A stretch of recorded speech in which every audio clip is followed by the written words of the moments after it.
আল্লাহ আল্লাহ সত্য, আল্লাহ এই মানুষের মধ্যে প্রতিষ্ঠিত। আমার সাজি লালন বললেন যে সত্যকে সত্য বলে তুলে ধরো। তো এই ধরাধামে আমরা যারা এসেছি, সকল সৃষ্টিকর্তা যিনি, তা তিনি সত্য। আসলে আজকের যে অনুষ্ঠান উপস্থিত আছে আমার খুব প্রিয় মানুষ লালন হক ভাই এবং যারা আছেন সবাইকে জানাই আমার অন্তরের অন্তঃস্থল থেকে ভালোবাসা, প্রেম এবং অভিনন্দন। আসলে বক্তব্য দেওয়ার মতো অবস্থা বা শারীরিক কন্ডিশন নেই, তারপরেও কেন জানি না কোন টানে শুধু ঢাকা গাজীপুর থেকে ছুটে আসতে হলো। কারণ আমি এই জগৎটাকে ছোটবেলা থেকেই বাসবো ইনশাআল্লাহ যতদিন এ দেহে প্রাণ আছে। তো সেই ভালোবাসার টানে বিভিন্ন জগতে ঘুরতে ঘুরতে একটা সময় এসে উপনীত হলাম কুষ্টিয়া সেউরিয়ায় লালন সাইজির চরণ তলে। আর সেখানে পেয়ে গেলাম এমনই একটা মানুষ যার নাম হাবিবুর রহমান বিশু। প্রথম দিন থেকেই আমি, তখন হাবিবুর রহমান বিশু কিন্তু সংগঠনের কোনো বিষয় ছিল না তার, সে দোতারা বাজাতো। আমি একটি গান করলাম, আমার সঙ্গে সে দোতারা বাজালো, আমার খুব ভালো লেগেছিল এবং সেখান থেকেই ওকে কেন যেন আমি ভালোবেসে ফেলেছি। আর সেই ভালোবাসা দিয়ে এই 12টি বৎসর তার এই সংগঠনের সঙ্গে আমি জড়িত আছি, থাকবো ইনশাআল্লাহ।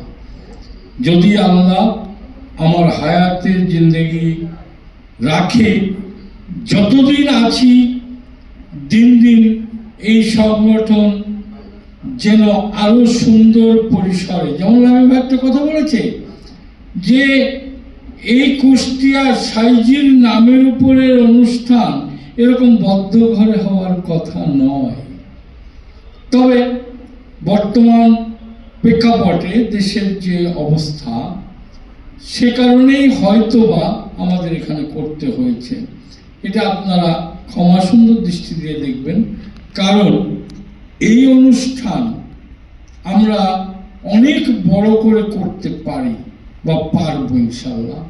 তা আপনারা সবাই দোয়া করবেন যাতে আগামীতে আমরা সেভাবেই অনুষ্ঠানটা করতে পারি। আবার যেন আমরা এই বছর পূর্তিটা সবাইকে নিয়ে খুব সুন্দর করে করতে পারি। তবে এই সংগঠনের কিছু উদ্দেশ্য আছে। এই সংগঠনের উদ্দেশ্যটা কি, এগুলো আপনাদের জানতে হবে, তাহলে তো ভালোবাসা সৃষ্টি হবে না। কারণ এটা একটি সামাজিক সংগঠন, কারণ সমাজের বিভিন্ন রকম দুস্থ মানুষ তাদের ছেলে মেয়েদেরকে এনে আমি বলেছি যে বিনা পয়সায় এখানে তাদেরকে তুলে ধরতে হবে। প্রথম মঞ্চে দুটো ছোট বাচ্চা মেয়ে গান করেছে। আমি বিশুকে বলেছিলাম যে আমাদের সংগঠনের যত জুনিয়র আছে, যতটা জুনিয়র ছাত্রছাত্রী আছে তাদেরকে দিয়ে প্রথম গান করানো হবে এবং প্রতিটা সদস্য যারা গান করে প্রত্যেকটা সদস্যকে আজকের মঞ্চে আমরা দেখতে চাই, দেখবো ইনশাআল্লাহ। এবং এই সামাজিক উন্নয়ন এটা কিন্তু সকল মানুষের নৈতিক দায়িত্ব। সেই সামাজিক উন্নয়নের লক্ষ্যে সাংস্কৃতিক অঙ্গন দিয়ে যেন আমরা সবাইকে সুন্দর সুপরিবেশ সৃষ্টি করে সুন্দর গান শেখানো যায়, সেই আশা ব্যক্ত করছি বা চেষ্টা করছি। তারপরেও সমাজের অনেক দুস্থ মানুষ আছে, ফকির আছে, যারা বলবো দিনহীন, তাদেরকে সহযোগিতার হাত বাড়িয়ে দেওয়ার চেষ্টা আমরা করি বা করব। আরো অনেক কাজ যেগুলা হানাহানি দাঙ্গা এগুলোর থেকে বিরত রাখে, সেই দিকে লক্ষ্য রেখে আমরা এই সংগঠনকে পরিচালনা করছি, করব ইনশাআল্লাহ। আপনারা সবাই দোয়া করবেন। আসলে বক্তব্য আমি অনেক দিতে পারি, হয়তো অনেকেই জানেন যে নেট জগতে আমি প্রচুর কথা বলি, তবে আমি অসুস্থ শারীরিকভাবে, সবাই জানে, যে কারণে আজকে আমি দীর্ঘায়ু করব না বক্তব্যকে। তবে আমার মা জননী বলেছে যে একজন শিল্পী, আসলে শিল্পী সত্তাটা অনেক কঠিন।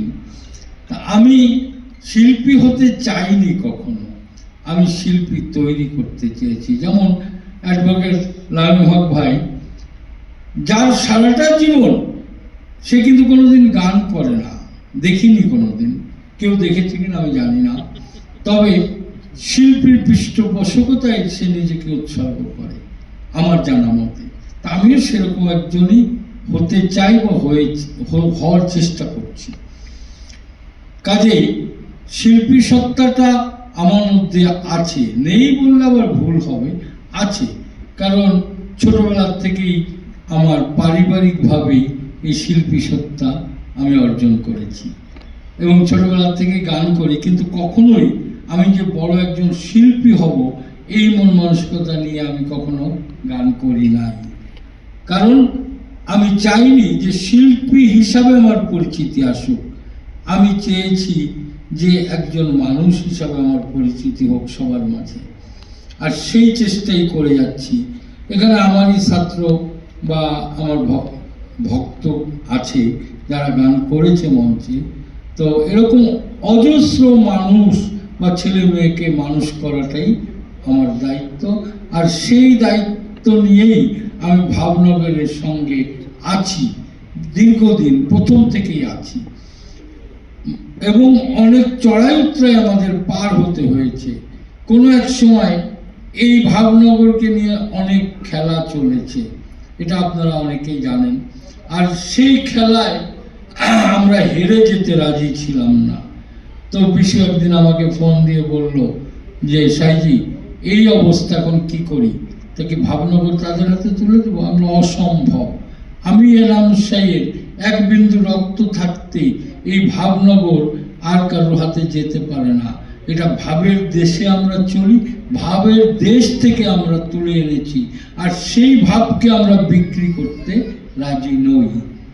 যাই হোক, এরকম অনেক ঘটনা ঘটেছে, কিন্তু হাবিবুর রহমান বিশু সে একনিষ্ঠ এবং এই ভাবনগরের জন্য সে আপ্রাণ চেষ্টা করে নিজের অর্থ সামর্থ্য অনুযায়ী এবং শ্রম মেধা সকল কিছু দিয়ে এই ভাবনগরকে টিকিয়ে রেখেছে।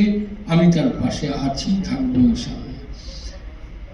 এমন কেউ নেই যে বলতে পারবে না যে ভাবনগরে আমার একটা বাচ্চা গান শিখছে, আমি মাসে এত টাকা দিই। কি কেউ আছেন? আমার মনে হয়নি।